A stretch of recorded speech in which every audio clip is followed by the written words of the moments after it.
Hey everyone, how's it going? I just wanted to record this video to finish off our lecture on pseudo archaeology while I'm still with the flu and I still have a fever among other unpleasantness of body aches and coughing until I can't breathe and stuff. So sorry about all this as it goes. To jump back into it, we started talking about this before. I wanted to talk about the Cahokia civilization, Mississippian, Hopewell, and what's generally called the mound builders. The mound builders refers to a couple of different cultures that built these large earthworks like this artist illustration shows, all up and down the eastern part of the United States and along the Mississippi River. They were so numerous, in fact, that people commented on it constantly in the early days of European colonization of the Americas. And most of them were torn down because they were on prime sort of farmland. And so, in fact, one of the first archaeological excavations you could argue was done in the United States by Thomas Jefferson. He had some of these mounds on his plantation in Virginia, and he excavated the mound there. Sorry, my head's a little foggy too. And so he actually excavated the mound and found that it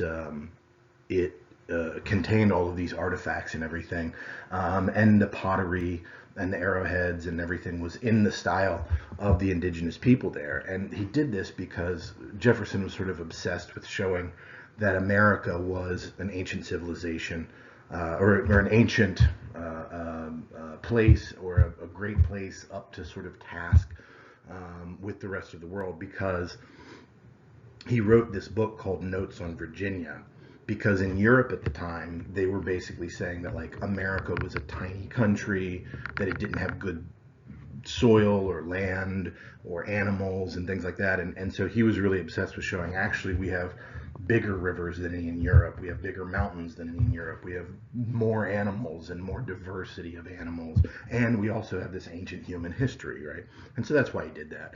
But they were literally just all over the place. They were just, everywhere. And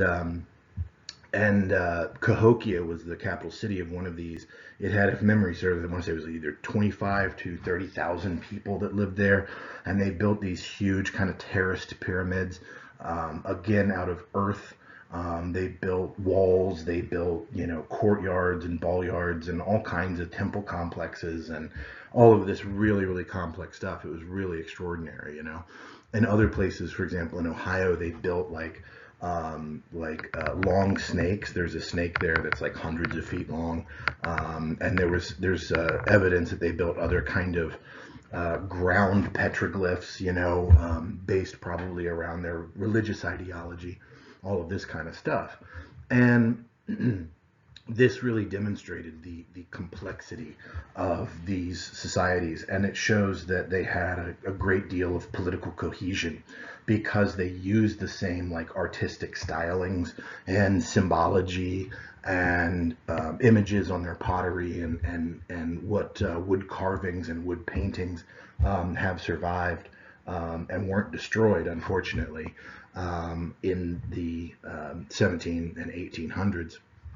So, really complex, incredible civilization. But while everyone at the time that America was sort of founded understood that, within very short order, that kind of became a problem because it disrupted this narrative of American exceptionalism, of America being this sort of empty place. It got tied in very much with religious ideas that, like, God provided this place for us, which was an idea that goes all the way back to the Puritans, that this was sort of New Eden, and that it got wrapped up in this sort of Christian idea that God was providing this land for his new chosen people, the Americans, right?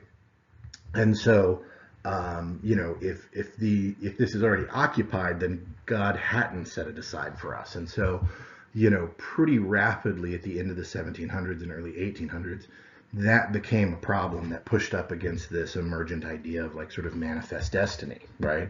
And so you have things like this.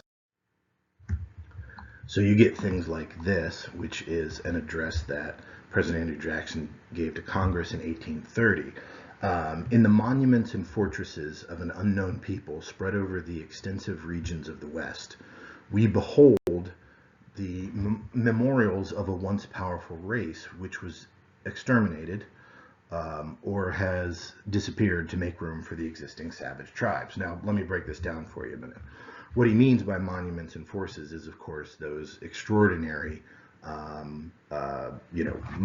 massive pyramid complexes and temple mounds and cities and everything like that, And when he says the West, what he really means is basically like Ohio and like up to the Mississippi River. Like anything basically past like Virginia was really considered the West at that time. So that's what he's actually talking about, not what we would call sort of the eastern part of the Midwest, right?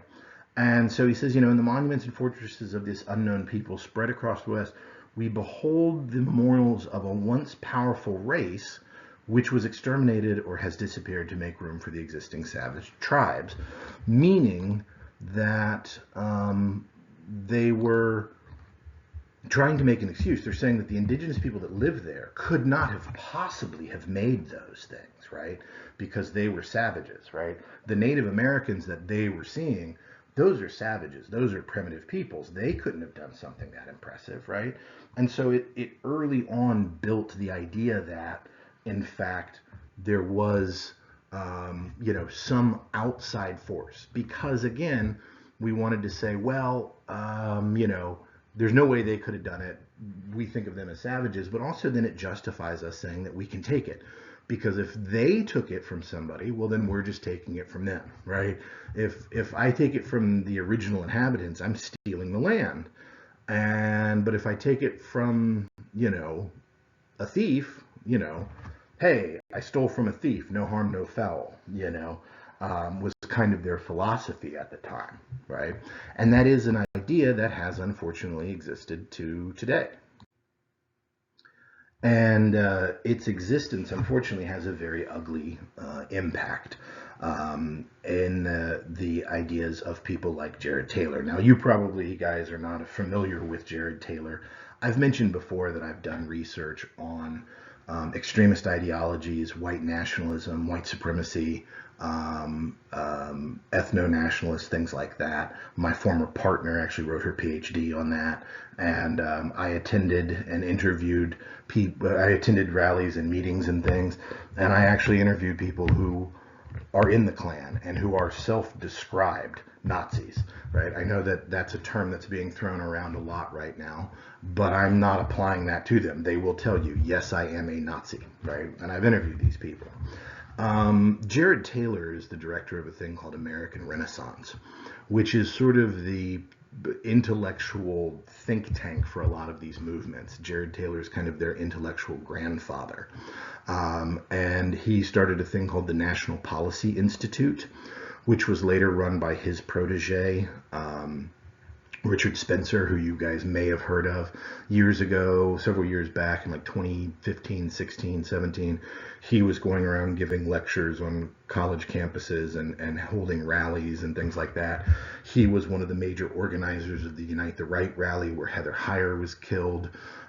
His followers and devotees have actually been linked to literally dozens of shootings and murders and things like that. He is a ethno-nationalist, as is Jared Taylor, his sort of, mentor. And what that means is that they believe that America should be a whites-only country. They believe that black people should be rounded up and forcibly relocated back to Africa. Asian people should be forcibly relocated back to Asia, Latinos back to Latin America, and that America should be a whites-only country. So again, when I say I'm talking about Nazis and fascists, I'm not using those words flippantly. They're literally talking about, ethnic cleansings, right? That is absolutely what the Nazis did, you know. And so this is a video that Jared Taylor posted. I don't have a link to it because I don't want his content anywhere close to mine, and I don't want him to get clicks. And, you know, don't go listen to his shit. It's all nonsense and lies. He makes up a lot of data. He misrepresents a lot of data. He is very well spoken. He's very well educated. He has a PhD in literature. But again, he believes in ethnic cleansings and things. This is a video that he posted called The Indian Argument Regarding Immigration, because a lot of his critics say, wait. If black people have to go back to Africa and Indian people got to go back to India, how come people that look like me don't need to go back to Ireland, dude? You know? And he says, well, no, that's not true, because all of these Native Americans, they weren't even really here first. There was other peoples here, and then these people, these savages, he still uses that kind of word, Native Americans came in and killed them, and so then we came in and took it from them, so it's perfectly fine. Again, that is a complete lie. That is a complete misrepresentation. The archaeological, genetic, genetic evidence, archaeological evidence, all of it indicates that, in fact, the peoples that, you know, we have encountered here are the peoples that were here, and they were the first peoples here. It's a complete lie. And because of that, this may sound sort of strange, but this is one of the reasons. There's a ton of articles out there that you can find about this, that,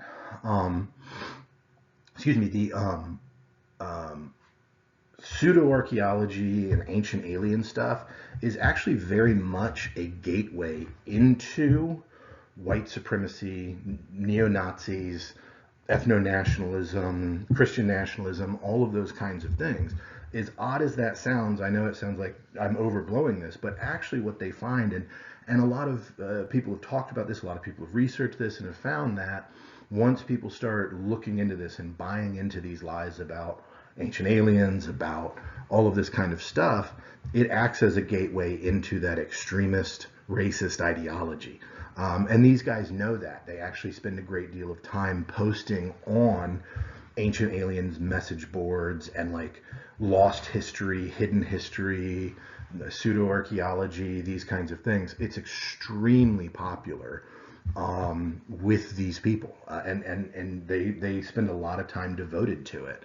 And there is a lot of guys that are in jail now that are neo-Nazis or white supremacists, guys like Dylan Roof, that we know that this was part of the way that they got radicalized on the internet. So not only are these ideas wrong, it's not just like a passing thing. They're wrong, and this is dangerous. People are dying because of it.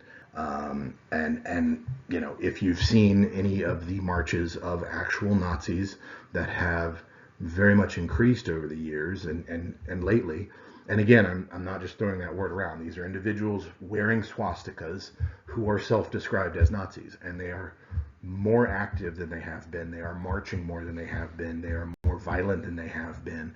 And so it's not nothing, right? Now, another aspect of this,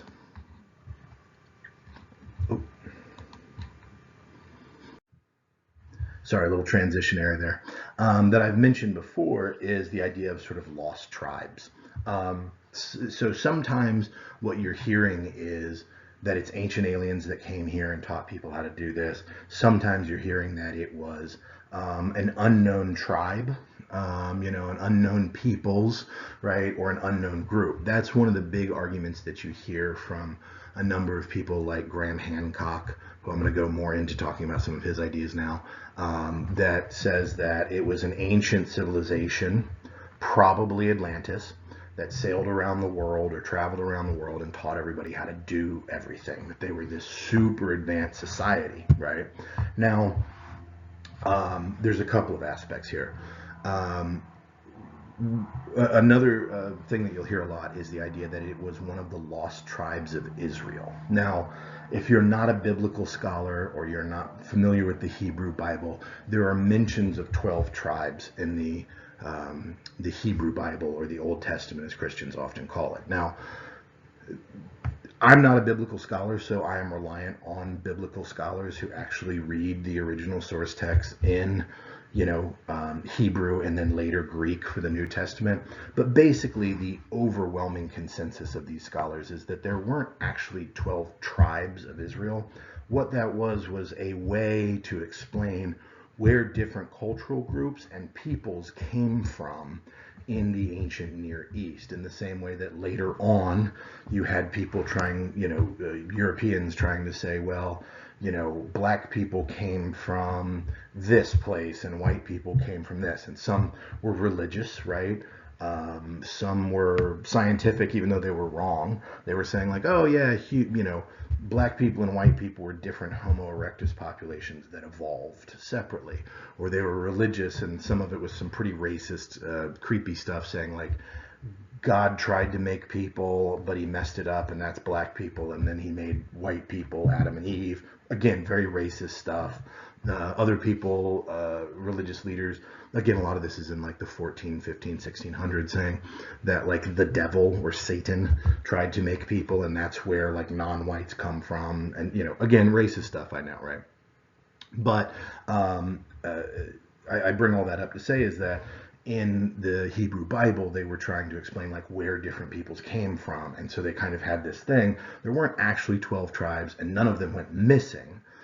But unfortunately, when people sort of saw this list of 12 tribes and they're like, well, where did they go?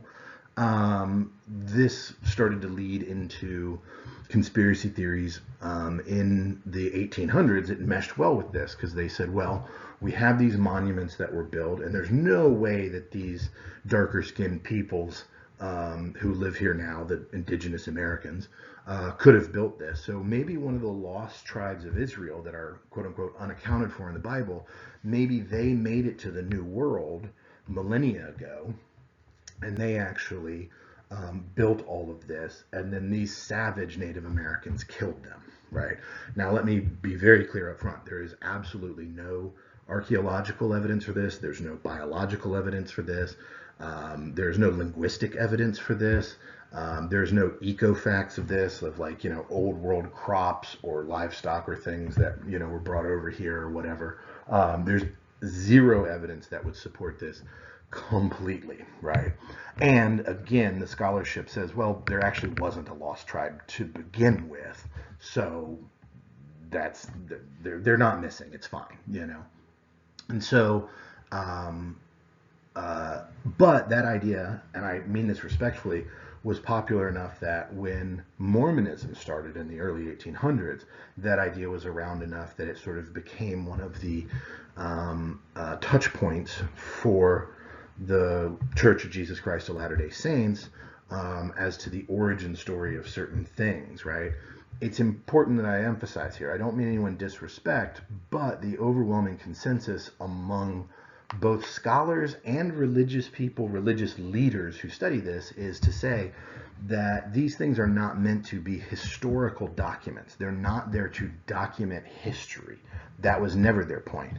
All religious texts, their point is to help you have a better relationship with your deity and to know how to live to be a good person in your faith. They're not there to record all of history, right? Because they don't mention most of history, because that's not the important part, right? That a lot of times these stories have a deeper meaning. They're not just there to say X, Y, and Z happened, right? And so respectfully to the Church of Jesus Christ of Latter-day Saints, that there is just no historic evidence that actually supports that idea, right? But again, this all kind of fits into this broader narrative that I'm talking about, which is ancient peoples didn't do it on their own. They had to have some outside influence, whether it be aliens, or whether it be Atlantis, or whether it be a lost tribe of Israel, that they had to have somebody come in. And again, this is a fundamentally racist idea, because what you're saying is that these peoples weren't smart enough to do it on their own. And of course they were, right? They were just as smart as you and I are today. These are fully modern humans. They may have been alive thousands of years ago, but they're just as smart as you and I, right? And you'll notice that in all of these claims of the ancient alien folks or the Atlantis folks or the lost tribes folks, it's always black and brown people that needed this help. None of them claim that this is where like Europe got started. Europe did it all on its own. White people were able to figure all this out. There's no way that these other people, these black and brown people, did it on their own. And so fundamentally, it's a very racist conceit, right? Now, one of the other things that I want to point out is if this group, whatever this group is, aliens, a lost tribe, interdimensional beings, Atlanteans, whatever the hell it is, right? Which I forgot to mention a second ago. You'll notice this when you do the activity for the Atlantis assignment, that Atlantis, according to the only earliest written description of Atlantis that we have, which again is a metaphor, it's not real. It was a metaphor and a storytelling device that Plato used. But it's described as being right off the Strait of Gibraltar, which is like the tip of Spain. In other words, Atlanteans are European. So doesn't that work out nicely, right? But if an outside group showed up and taught everybody how to do this, what you would expect to see is a massive leap forward in technology, in something, right? And again, these claims that they showed up and taught us how to farm, or how to do writing, or how to build buildings and architecture and astronomy and mathematics and all of this kind of stuff, right? You would expect to see a massive leap forward, okay? Aliens are coming from another planet with machines that can travel faster than light to get here, right? That's going to be a massive leap forward, right? Or Atlantis or whoever, you know. But if humans were just kind of figuring this out on their own, what you would expect to see is a gradual progress over time. The sort of silly example that I would use would be to say, like, if aliens or whoever did this for us, you would expect to see us to go from a Model A automobile one year, and the very next year we have a Tesla. You know, it is just an astronomical leap, which of course is not what you see with cars, right? First we have the Model A, and then there's a little bit of a twist here, you know, and then the Model T, and then you know, we invent, you know, a little thing, a windshield wipers or crank windows, or, you know, we change things with the transmission, we make the engine a little more efficient, we make, you know, tires a little more robust. We have, you know, again, every single year you look and there's just 50 different car companies that are making these tiny steps forward, right? And until you see this massive thing of like going from a Model A, you know, to a self-driving car. But there is literally millions of steps in between those. That's what you expect with humans, because we make something and then slowly it's refined over time, right? And a great example of this I've always felt is irrigation, right? When we first see irrigation come into the archaeological record, we see kind of what you see in this upper picture here, where it's basically just a ditch, right? Is that the river is over there, our crops are over there. Why don't we just dig a long hole and like let the water run over there? And everybody goes, that is brilliant, that is perfect, it can't get any better. And for literally centuries, that's pretty much what you see, until suddenly you come along and you see this next photo where they do that, but somebody goes, what if we put rocks on the bottom? And they go, what? Well, what if we put rocks on the bottom? Less of the water would drain into the dirt, more of it would get over to our crops. And they go, that's it, we've fixed it, it's perfect, done, it can never get better than this, right? And so we do that for centuries and centuries and centuries. And then somebody comes along and says, well, what if we put rocks along the side, right? And then that way too, like, you know, if it won't erode and it won't, you know, it'll keep it like nicer, you know? And they go, perfect. And then we do this for centuries and centuries and centuries, right? And then we finally get to this last picture here that you see that my face is kind of blocking a little bit. But this is a waterway where it's like bricks and there's mortar, you know, and so nothing leaks out of it, right? And if you look, there's a little bit of a ledge there. That's so that they could lay stones all across the top of it so that, like, you know, dogs won't go over there and piss in it or something disgusting like that, you know, whatever. There won't be evaporation so much from the sun.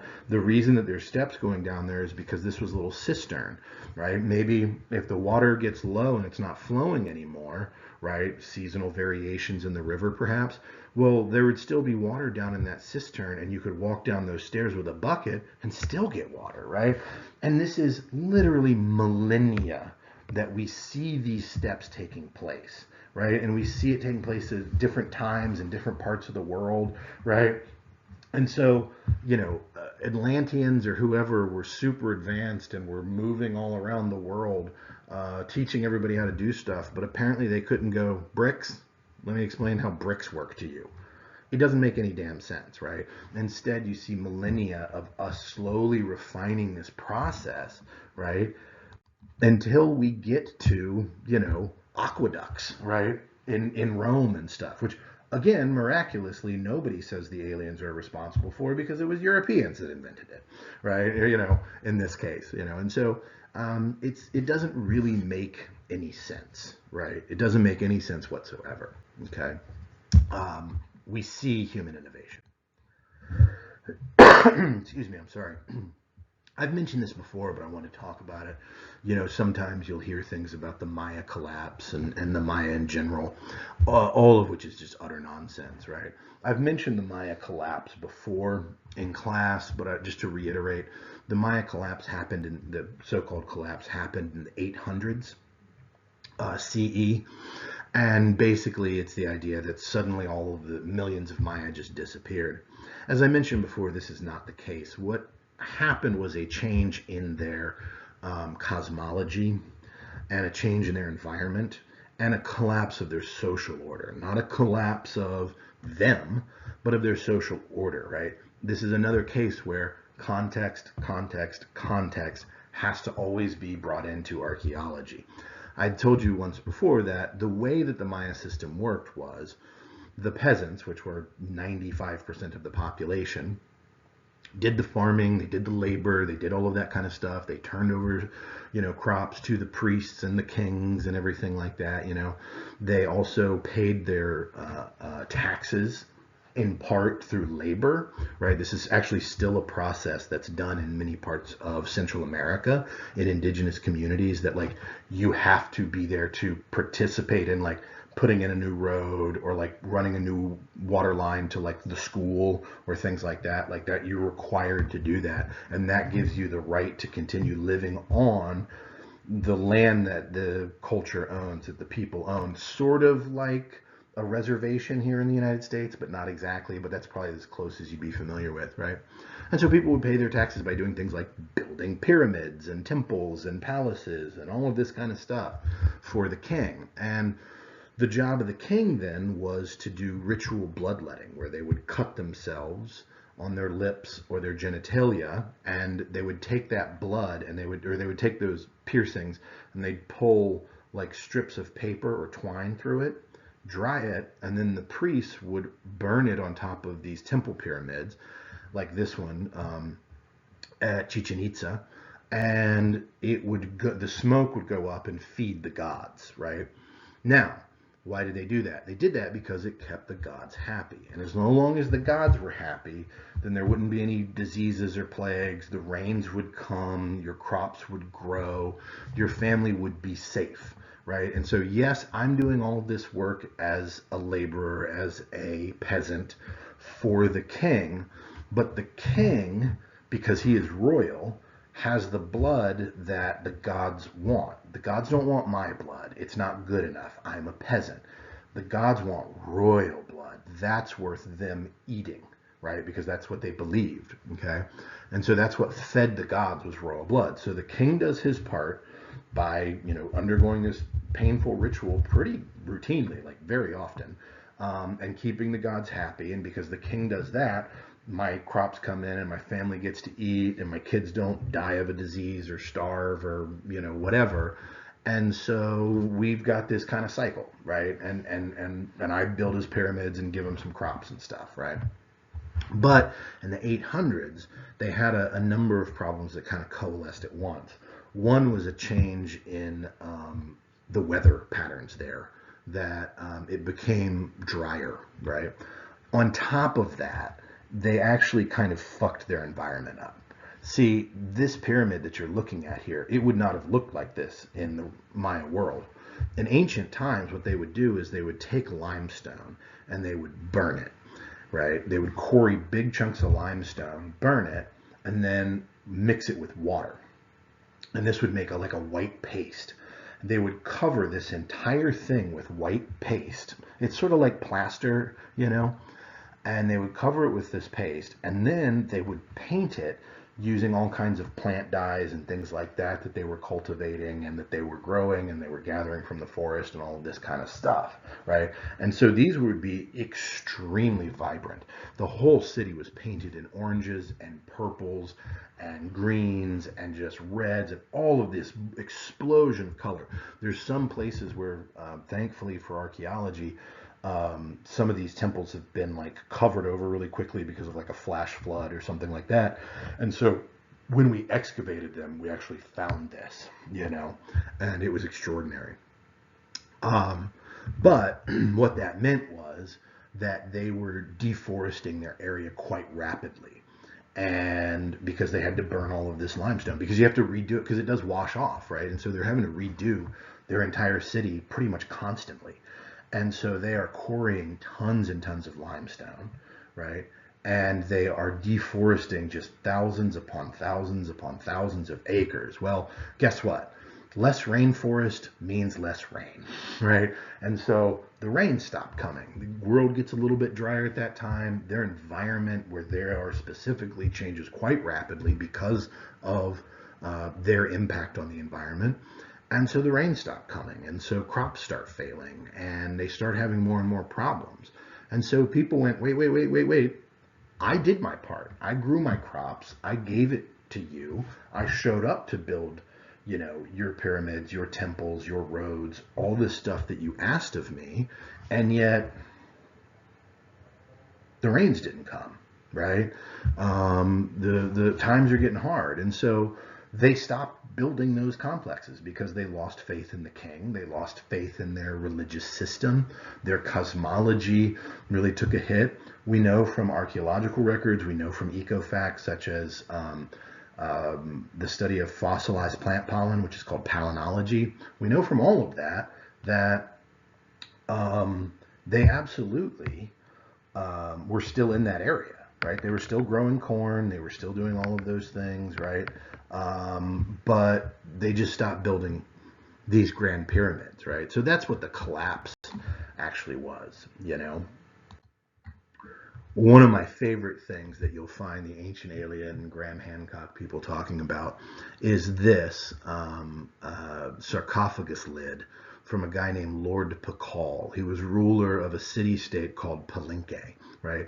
The Maya lived in these sort of minor city-states. They weren't one cohesive political unit, although they shared, language, customs, religious ideas, writing, stuff like that. But they weren't one big country. They were these like sort of minor polities that were interconnected through alliances and trade and all this kind of stuff. And so this was one of those city-states, Palenque, and Lord Pakal was the ruler of this. And if you look, you can see that this was the top of his sarcophagus lid. It's really huge, And on it, what it has is the ceiba tree, which is it's equivalent to like the tree of life, if you've ever seen things like that, or if you're familiar with like Norse mythology where they talk about the sort of like world tree and the different branches are like the 9 realms. It's kind of like that, not so much that you're like, oh, those are connected. They're not, but you get the idea, right? It's sort of a tree of life. And on that tree of life is all of creation, right? And I'm going to click the pen here, right? So all of this up here is sort of the tree of life, right? And this is actually Lord Pakal here. This is his head, right? And you can see like the tree is sort of growing out of him, right? And on the tree of life is, again, all of life. It's humanity, it's animals, it's plants, it's the sky, because they believe that the sky was alive. It's the water, which they believed was alive, right? And so this is all growing out of Lord Pakal. And then underneath Lord Pakal here is actually what's called the earth monster. This looks a little bit weird, but this is his eyes, right? This is his nose, right? And then these are his teeth down here. You can see he's got these big sort of boar husks, right? And then he's got this row of teeth, okay? So this is Lord Pakal, right? Sitting on top of clear that out so you can see it. This is Lord Bacall sitting on top of the Earth Monster. Now, the Earth Monster was important because it was believed that the Earth Monster was always trying to destroy the world. What it represented was the Earth Monster was earthquakes. Remember that this is a very active seismic region, and so earthquakes were a serious problem, right? I was mentioning like rains and floods and stuff, but one of the deities that the king had to keep happy was the Earth Monster, so that he wouldn't send earthquakes that will kill us all, right? And so this is literally a representation of Maya cosmology, how they understand the universe, that you have this king. He is the literal barrier between certain death from the Earth Monster god and all of creation that is flowing out of the king, right? He is the literal barrier. But if you watch Ancient Aliens, they will let you know that this is actually him flying a spaceship, right? That somehow he's sitting at a control panel of a spaceship. They say this because they do not know anything about Maya cosmology. They don't know the context of it. They are not familiar with this history. They cannot read the Maya hieroglyphics that are around this thing and around the room that we found him in that actually explain all of this, right? They tell you what this is, right? It's not supposed to be a mystery, you know. They tell us this, but those folks don't care about that. You don't sell a ton of books, and you don't get a Netflix special, and you don't get invited on Joe Rogan by saying, "Oh, this is a very interesting example of early Maya of middle period Maya cosmology," right? You get onto those shows, and you get onto the History Channel by saying, "Clearly, this is a Maya piloting an ancient UFO." That sells a lot better, and this is not something that is new to them. And a great example of this is, if any of you remember the Maya 2012 End of the World, there were movies and movies and movies and documentaries and books and television shows, and my God, there was so much shit. All of that was nonsense, by the way. None of that was real. Again, you have to understand the context here. The Maya calendar is round. One of the unique features of a circle is that it doesn't end. You and I in the West think of time as a linear progression. The Maya did not. They believed that time was cyclical, that they didn't believe in an end of time. How could time end? That didn't make sense to them. That's why it was circular. Time just repeats itself forever, right? And so that's why they had this round calendar. By the way, everybody would show you this colorful picture here of the Maya calendar. That's not the Maya calendar. That's the Aztec sunstone. They didn't even know what the hell they were talking about. It was a different culture hundreds of years later. Now, they did borrow a lot of imagery. The Aztecs did. The Aztecs are to the Maya what the Romans were to the Greeks, if that makes sense, right? That they borrowed a lot of stuff, but they are a distinct culture. But they borrowed their deities, and they borrowed a lot of their artistic styles and things like that. They borrowed a lot of their architecture. You'll notice in the Aztec sunstone here, this is actually sitting on the ground in front of the king's palace in Tenochtitlan, the Aztec capital, which is now Mexico City. So this is sitting flat on the ground, and if you look in the middle there, that might look familiar. That's actually the Aztec representation of the Earth Monster, what they called Naui Olin, which means flint knife, basically. Like his tongue was like a flint knife. But he was, again, the same kind of idea was that it was this earth monster. And so when you approach the king, you literally have to walk across this stone. And as you look down, I mean, this thing's massive. It's like, I want to say like 16 or 18 feet across. There's this huge face of the earth monster god looking up at you. As you approach the king, as a reminder that the king is the only one that keeps that god from destroying everything around you, right? So it's a really good representation of his symbolic power, But so all of that was nonsense. So all of the things that you saw, again, the same people that we're talking about now, that are talking about ancient aliens and Atlantis and everything else on this, are the same people that in 2011 and 2012 were selling you books and movies and making podcasts and shit talking about how the world was going to end, even though every archaeologist and anthropologist, and in fact, Maya person, because there are still 5 million Maya speaking people in Central America, we're saying that's not true. None of that is true. If you understand their cosmology, if you understand their worldview, that they believe time is a circle, you know they never believe time will end, right? And people say, well, they believed it was going to be a shift. No, every day is a shift. It's a circle. It just keeps going around, you know. And that was just kind of it, you know. And so, right? So it just wasn't a real thing, you know. But they were happy to make money on it.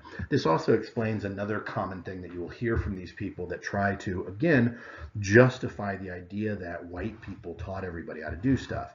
If you are familiar with the idea of Quetzalcoatl. Now, when Cortez showed up, right, you've probably heard this story. When Cortez shows up, right, in Latin America, right, you have probably heard that the Aztec thought that he was a god. And one of the reasons for this is they say actually they had this prophecy that there was a god named Quetzalcoatl who had come many, many years before, and he came from the east, and he had white skin and a beard, right? And he came on a great ship, and he shared all of this incredible knowledge and technology with the Aztecs, right? And then he went away, right? Well, that sure sounds like early Europeans coming, doesn't it? Right? And so they said, yeah, no, that's why they welcomed Cortez, because they thought that he was a returning god, right? That story is a lie. It is a later fabrication, okay? That did not happen. We have illustrations of what Quetzalcoatl looked like. It was a plumed serpent. It's literally a snake covered in feathers. That's what Quetzalcoatl looked like. The story of this happens after the conquest, right? Cortez shows up. They welcome him because the Aztecs had a massive army and there was like 200 of them. And they were like, who the fuck are these guys? You know, like, yeah, I want to meet them. There's some weirdos that just showed up nobody's ever met before. Like, bring them on, you know? They were just like, sure, right? Remember, it took 2 years for the conquest to work. It's not like they just showed up and kicked ass, right? They got their asses handed to them constantly and were almost wiped out more than once. And the only reason that they actually beat the Aztecs was because of it took 2 years, because that's about how long it took for the diseases that they brought with them, like measles and mumps and influenza, you know, the flu and things like that. It took about 2 years for it to really decimate their population. And it did. We see that in the archaeological record, right? That people were dying off by droves because of these diseases. That weakened them enough that then all of the vassal states around the Aztecs, these other peoples that the Aztecs had beaten, are looking at what's going on, and they're looking at the Europeans who have horses and guns and cannons, which they could not defeat the Aztecs even with their horses and guns and cannons. But they said, what if we all banded together and then go kick that ass, right? That's how they actually won, right? But this is a problem for the Aztecs because they believe that time is circular. Anything that has happened will happen again. And anything that happens today has happened before. For them, history is not a recording of events. It's a sacred history. It explains the processes of the world, right? Now, the Aztecs had never been conquered, and that's true. There's no indication in their records or in archaeology that they had ever been conquered. They had been in that part of Mexico for centuries, right? As they arose into this massive power, they were there for centuries and centuries. No one had ever beat them. But then Cortez and his alliance does beat them, right? This is a problem because it's not in the sacred history. So now not only have we been conquered, but my entire religious view has been destroyed. My entire understanding of how the world works has been destroyed, right? That's a problem. And it really defeated the spirit of the people. And so, several decades after the conquest, a priest shows up and says, "Wait, wait, wait! Don't worry. I just found this forgotten codices, the sort of book they sort of made, how they made their books, and it tells the story of how once upon a time the god Quetzalcoatl came here, and wouldn't you know it, he had white skin and beard, and he came in a ship from the east, you know, and he did kind of conquer us, but only so he could share wonderful knowledge and technology with us that we didn't have, like agriculture and, you know, astronomy and, you know, architecture and engineering and all of this other kind of stuff, right? But then once he had taught us that, he actually left, right? So not only does this invented narrative explain away how we were defeated when we never had been, but time is circular. No, we had been in the past, so it's okay. But also it's aspirational because when this happened before, they shared all of this technology with us. And they're looking at the Europeans who do have technology that they don't have, like guns and cannons and, you know, armor and metallurgy and, you know, large sailing vessels and this kind of stuff, right? And so it was kind of an aspirational thing as well, right? And that's where that comes from. Again, you got to understand the context. All right, so let's start talking about Egypt. This is, you know, as I've said before, we've kind of always been obsessed with Egypt in a lot of ways. Our interest in archaeology was born in Egypt and stuff. And so let's talk about the Great Pyramids at Giza, right? This is the pyramid tombs of 3 pharaohs, right? That's what these actually are, is the greatest tombstones in the history of the world, basically, right? And there's 3 pharaohs that are buried here. Their names are Khufu, Khafra, and Menkaure, right? And understanding what these are, understanding why and how they were built, and then understanding why they stopped often can help us understand why this was not Aliens, this is not fucking Stargate, the movies or the television show, right? That this was something built by humans. We understand it. We know how they were built. We know when they were built. We know the techniques that they were used. Fuck, we know the name of the primary architect, right? We know some of the names of the work crews that were on this thing, right? And so all of this other stuff that you've heard about these things are pretty nonsensical. But again, you have to understand the context of the culture to get why they have these, right? And so the evolution of this is really, as I said, it's as a grave, okay? So pharaohs in ancient Egypt were considered gods. They were considered living gods, right? And again, I've mentioned this before, you have to understand that in the context of their religious ideas, in order to exist in the next world, your body must exist in this world. So your body needs to stay together, okay? That's where they came up with this idea of mummification, right? To kind of preserve the body as well as they could so that your body was okay in the next life.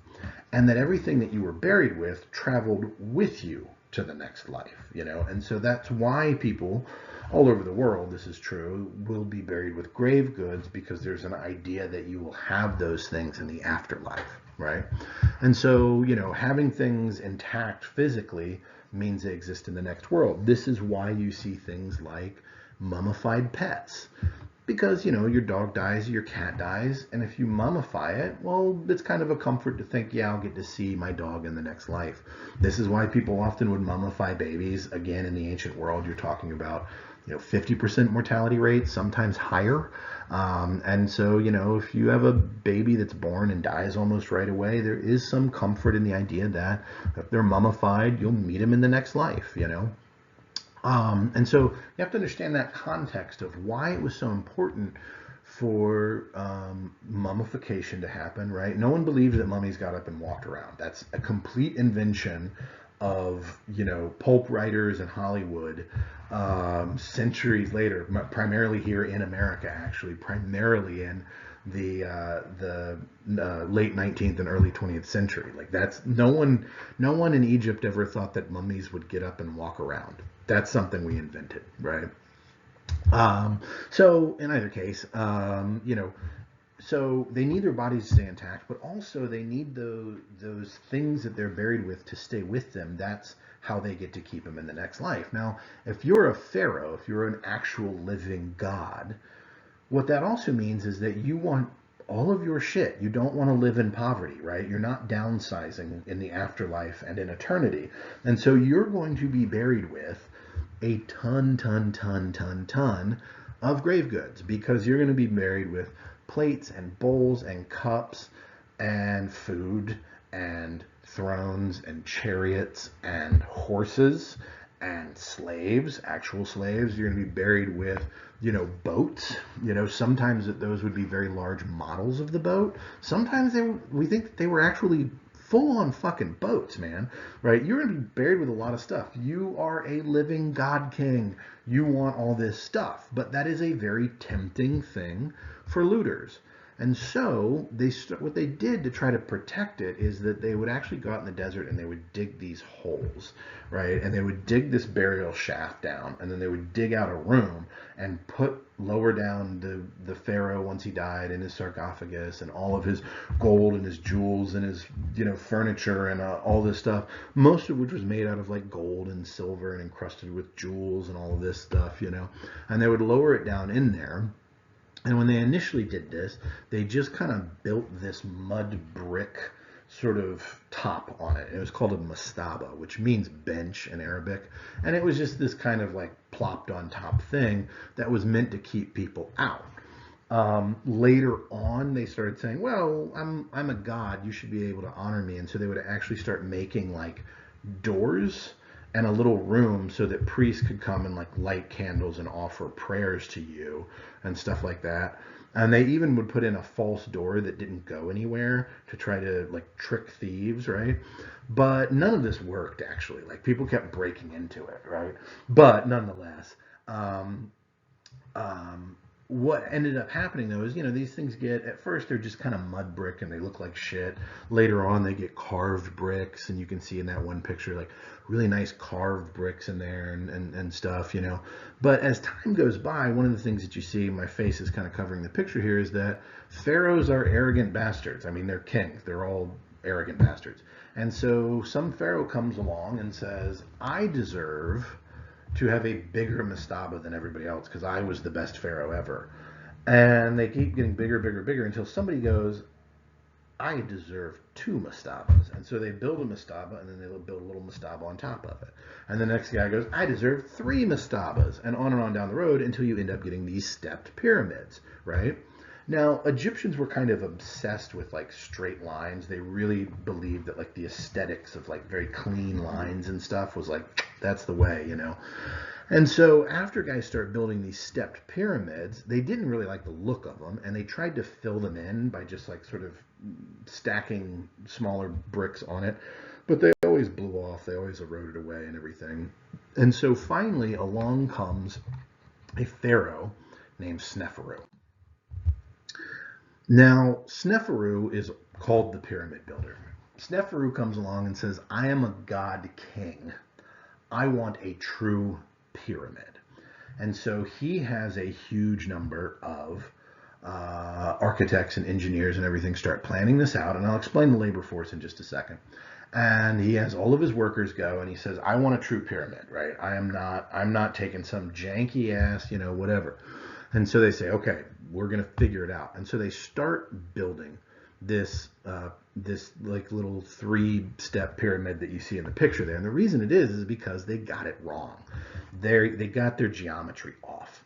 And they got up to the top of that first level, and the thing started to collapse because the foundation wasn't strong enough. And they realized that, we know this from the writings, the angle was so steep, they said, we are not capable of building it this tall, right? And so we made this way too steep, right? And so they just sort of capped it, and then just did a couple of layers on top of that. Again, making basically just the same kind of mastaba step pyramid that they had before. And of course, the pharaoh goes, "That ain't what I ordered. Do it again." I'm a god king. And so they went, "No problem. We got this. We can do it better." And so they start building another pyramid, and they get about halfway up, and they realize they've kind of done the same thing. They have made it too steep. They've made it too large. The foundation is not going to hold it. It's already showing stress, cracks, and all of these different things. And so they get halfway up, and then they go, right? And so that's why we call this the bent pyramid. And again, the pharaoh is like, "I am not being buried in that trailer park of a damn pyramid. That is some janky bullshit. Do it over." And so this time they went, "Okay, a little smaller, a little steeper. We've done this a few times. Finally, we get what's called the red pyramid, because the stones that were quarried for it are pretty red." And so they go, "We got this, no problem. Red pyramid," right? They actually build the pyramid correctly, right? Now, excuse me, they do it right, okay, finally. And so Sneferu has his pyramid. Now, how the hell did he have such a labor force? Well, one, again, remember that he's a god king, okay? So his word is law, okay? But you also have to understand the context of Egypt as it existed as an empire, right? Back in the day here in the Old Kingdom. Egypt basically had 3 seasons, and it was all structured around the Nile, right? Basically, you had like a flood season, a planting season, and a harvest season, right? One of the great things about living on the Nile is that it would flood every year. It no longer does because it's controlled by levees and dikes, but in the old days it would flood every year. Remember that the Nile flows north. And so all of this glacial melt coming out of the mountains in more central Africa pushed this extremely rich soil out of the mountains and up into the Nile Delta in Egypt. And so every year it floods this massive delta, right? And when it does that, it deposits this incredibly rich soil on there. I mean, you could, make a stump grow in this land. This is incredibly fertile areas, right? Now, that means that once they plant, they have massive harvests. They have harvests that are absolutely huge, which is what allows them to support a priestly class and a warrior class and scribes and all of these other things, and stonemasons and architects and all of this stuff. The land is so fertile, it's so productive, that's why they can support all of these other non-food getting peoples, whereas most parts of the world at that time and before it were like, yeah, we farm, but still 99% of us, maybe 95% of us at lowest, have to be involved directly in making and growing and getting food. Excuse me. And so Egypt doesn't have that, right? They have such an abundance that they can support non-farmers. There's also another thing here, which is when the Nile floods, there's nothing you can do, right? When the floodwaters are coming, you've ended a harvest, and now you just have to wait for the flood to come. And once the flood comes, you have to wait for it to go down. So you have several months out of the year where everybody is basically doing not much. I mean, they're still working, they're still, weavers, and they're still, milking the cows and all that kind of stuff. But the majority of the people, they don't have to be doing labor. So one of the ways that they paid their taxes was labor during that part of the year, right? That is what you owe in your fealty to the pharaoh, the god king, right? And so people just kind of chilled, right? And so they were able to go do this work, right?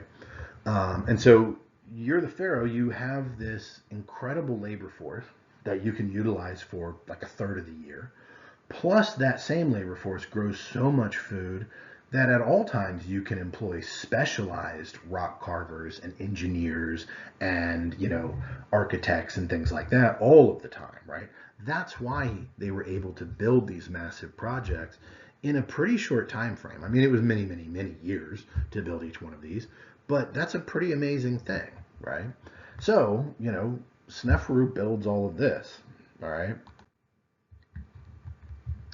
And then finally, right, we come back to the Great Pyramids at Giza. Would it surprise you to learn that Khufu, Khafra, and Menkaure are his son, his grandson, and his great-grandson, right? And so Grandpa figures this out, and then for a few generations, everybody's like, oh, we know how to do this now. Again, going back to my analogy of a vehicle, it did not go from we've never seen a pyramid built to suddenly we have the Great Pyramid at Giza that's like 421 feet, I think, high. It's 400 and something feet high. It's the biggest building in the world for like a millennia after that, right?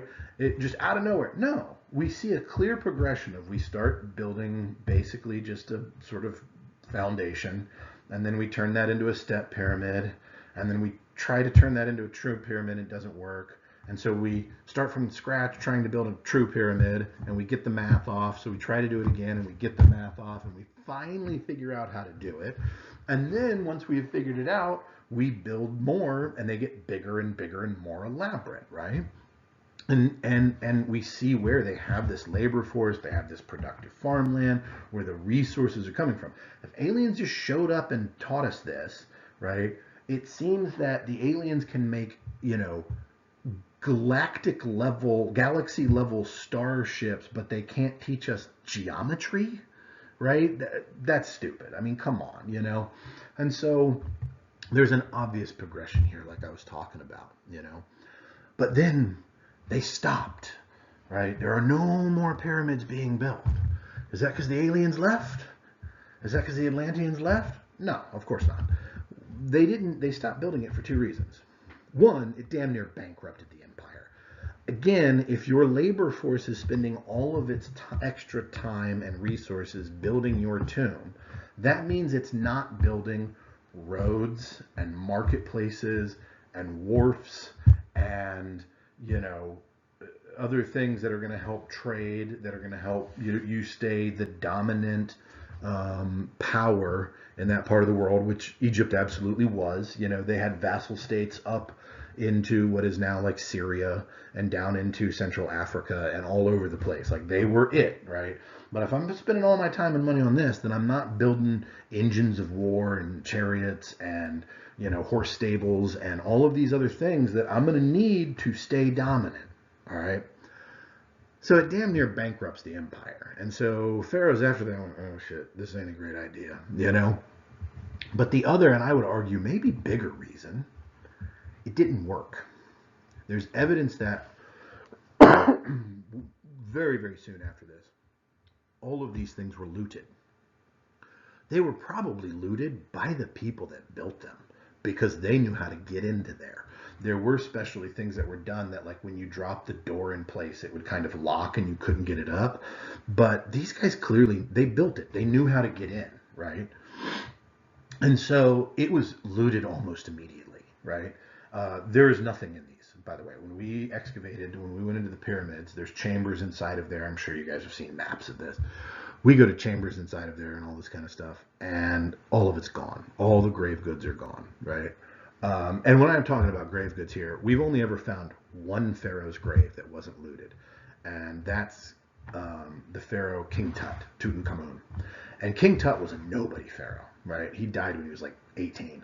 He was only pharaoh for like a few years, and his grave goods is the largest collection of grave goods ever found in the history of the world, right?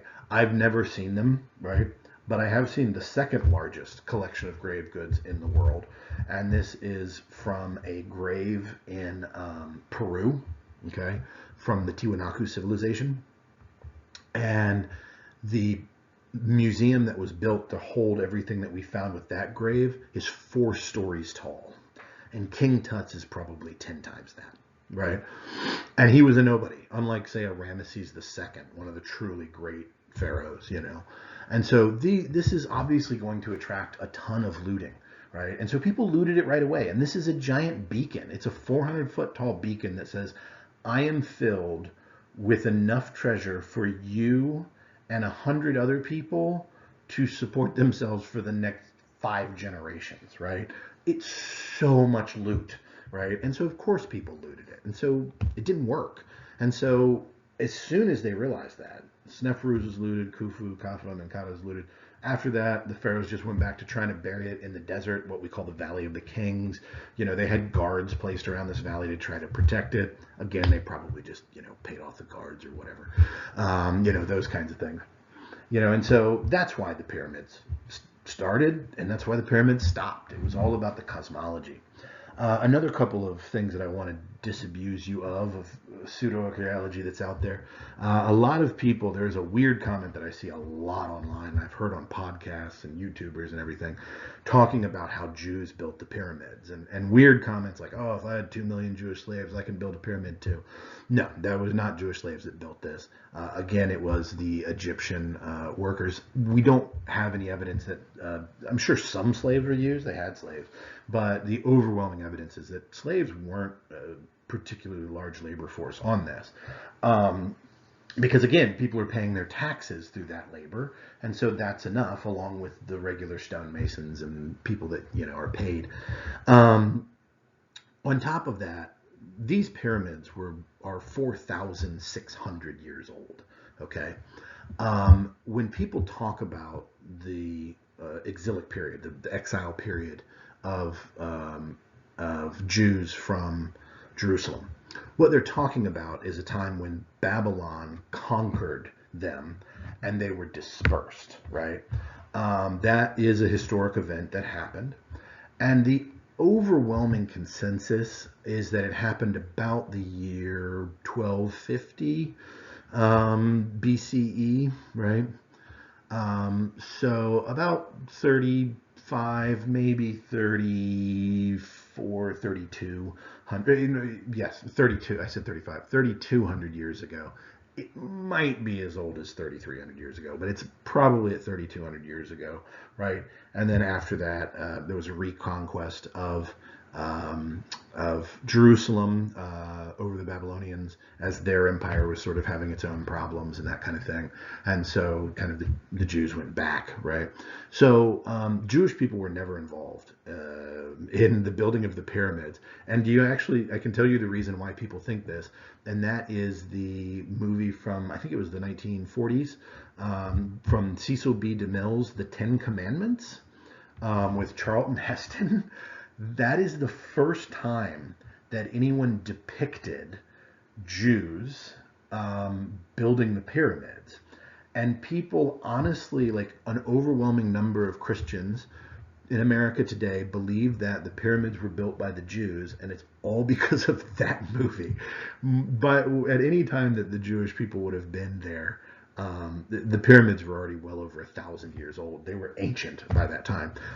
I'll be honest also with you that there's no religious scholars and very even few religious leaders that believe that the book of Exodus is an accurate history of what happened, because there's no archaeological evidence to support it. Setting aside the miracles that take place in that chapter in the Hebrew Bible, the idea that like a lot of religious scholars actually say no, this didn't happen because God commits several like war crimes and genocides in that. And so if that's true, it's a pretty ugly picture. And that's why most Jewish and Christian theologians are like, no, this is a story. It's telling. It's not a history. It's not an accurate depiction of something that took place. Plus, if any of it had taken place, it would be extremely visible in the archaeological and historic record. If all of the water turned to blood, again, I'm setting aside miracles, but in terms of the debate of a miracle, but if any of that happened, any one of the plagues in the book of Exodus, it would have killed every living thing in Egypt in a matter of days.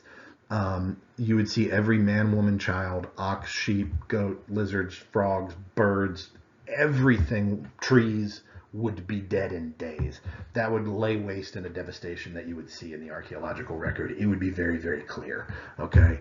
And so that's overwhelmingly seen as, again, a metaphor. It's a story to help you understand, various concepts about hardship or whatever, right? I'm not a theologian. I can't tell you how to interpret it, but that's not an accurate depiction of what took place in Egypt, and it's not an accurate depiction of how the pyramids were built, which the Hebrew and Christian Bibles doesn't even say anything about the pyramids being built. Then that was all Cecil B. DeMille's movie, The Ten Commandments, right? So on top of that, one thing that I want to say is people often talk about like, oh, there's pyramids all over the world. That shows that these people were connected in some way. No, there's a couple things here. One, there's a survivor bias, right? Pyramids are known to be the most stable shape, right, in geometry. You are not looking at all of the buildings that were built in the world. You are looking at all of the buildings that were built in the world that have survived, okay?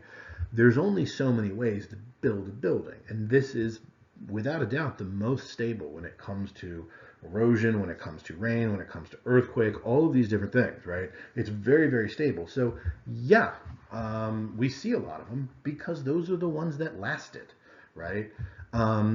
On top of that, yeah, a lot of people built pyramids, but they're all different, right? If they all come from the same source, why is it that, like, for example, these pyramids are built with chambers inside of them and hallways and air vents and all of this other stuff? However, when we look at, say, the Aztec or the Maya pyramids, they're built with loose rubble. Again, this is common, people paid their taxes through labor. Everyone would have a net bag of a specified size, and they were required to show up with a certain number of those net bags filled with rocks. And they would literally show up, and then they would pile them all, right? And then over that kind of loose rock, they would cut stone and build the step pyramids, right, that you see in Mesoamerica. Again, Mesoamericans never built true pyramids, they built step pyramids, right? So they're a different style of pyramid, they're a different style of construction. There's nothing inside of those step pyramids of Mesoamerica, right? Everything happens on top of the pyramid. Nothing happened on top of these pyramids, right? Likewise, these were meant as tombs, whereas, again, the pyramids that we see there, the king might live on top, or it was like a church on top, or religious ceremonies would be carried out on top of those step pyramids in Mesoamerica. So they're not built the same way, they're not serving the same function, they're not the same kind of pyramid. It doesn't make any sense. And then, again, in North America, you see dirt mounds being used. They're not even using it as stone. And actually, in many of them, they were used as burial mounds. People would be buried inside of it. And lots of people, and certainly not just royalty, it would be pretty common, like just regular warrior class guys, women, things like that. And so the whole community is in part being buried in these pyramids. It doesn't make any sense because they're just so diverse. They're so different. It just does not make any sense at all. Okay, so I'm going to go ahead and end it there because I've been going on too long already. So I hope that was kind of interesting. Again, stay curious. There's a lot of different things out there, and it is a fascinating world. We don't have to make up bullshit stories just in order to make it interesting. There's cool things that are happening here and fascinating things that are happening here. We know how they built these. We have plans. We know we figured out the quarries. We found the tools that they use, right? We know that we found the tools that they use in terms of like winches and pulleys and stuff. There's YouTube videos where guys show how archaeology show with the tools that these guys had that a dude can make a pretty simple machine and move tons, like a stone that weighs multiple tons. These were smart people, right? And so it's a sad thing that we don't give these indigenous peoples all over the world the credit they deserve for being smart and innovative and interesting and all of this kind of stuff, and so I think that that's pretty cool and worth kind of paying attention to. Right. All right. So with that kind of knowledge, remember you have the Atlantis activity, which is, again, straight up, I'm not hiding it. There was no Atlantis. It was a metaphor from Plato. What I want you to think through, though, is, again, evidence, right? These guys say, well, Atlantis did this, or aliens did this, or lost tribes did this. Great. Where is the evidence, right? Think of those three things that we discussed in class: sites, artifacts, ecofacts. What would you expect to see from Atlantis? Not generic, just I'd expect to see houses. Everybody has houses. That doesn't mean it's Atlantis, right? What do we add? And don't say like, I'd expect to see Aquaman. That's a fucking comic book, right? I literally get people who are like, I guess I'd see Aquaman. It doesn't say anything about Aquaman in the source text. That's a comic book. It's a movie, right? That's pretend, right? From the source text, what do we know about their culture? What do we know about their accomplishments? What do we know about their symbology, right? What would you expect to see then? What kind of resources are they going to exploit as an island nation? Those kinds of things, right? And what you'll very, very quickly realize is none of that exists because it was never real. Thank you guys so much. I will see you next time.